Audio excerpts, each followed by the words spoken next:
Hello student. आज हम बात करेंगे यूक्लिड डिवीजन एल्गोरिथम के बारे में।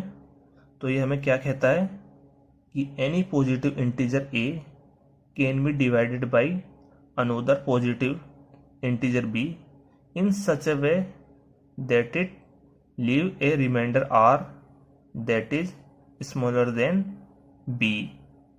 तो हमारे पास एक डिविडेंट है ए, जो कि क्या है, धनात्मक पूर्णांक है। इसी धनात्मक पूर्णांक को मैंने b से डिवाइड किया है, ये भी धनात्मक है। तो जब मैं b से a में भाग देता हूं तो हमारे पास रिमाइंडर क्या बचता है, r बचता है। और ये जो r है इसकी वैल्यू क्या होती है, b से कम होती है ना। जैसे मैंने इसी को यहाँ पर लिखा है कि जो r है इसी की वैल्यू किससे कम होती है, b से तो कम होती है और 0 के बराबर या उससे बड़ी होती है।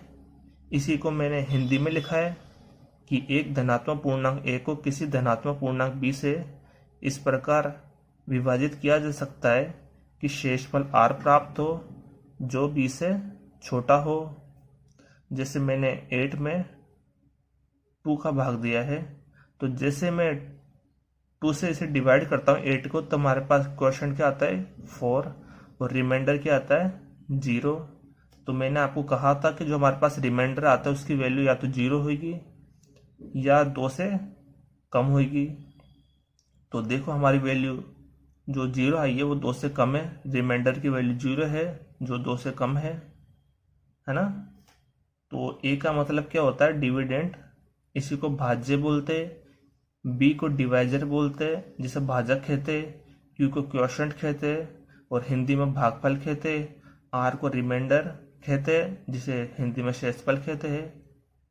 तो हम जो एल्गोरिथम, डिवीजन एल्गोरिथम है यूक्लिड का, इसका हम यूज किस में करते हैं, ज़्यादातर एचसीएफ को ज्ञात करने में करते हैं। इसी को मैंने ऐसे लिखा है, it's use to find the HCF of two positive integer. ठीक है ना।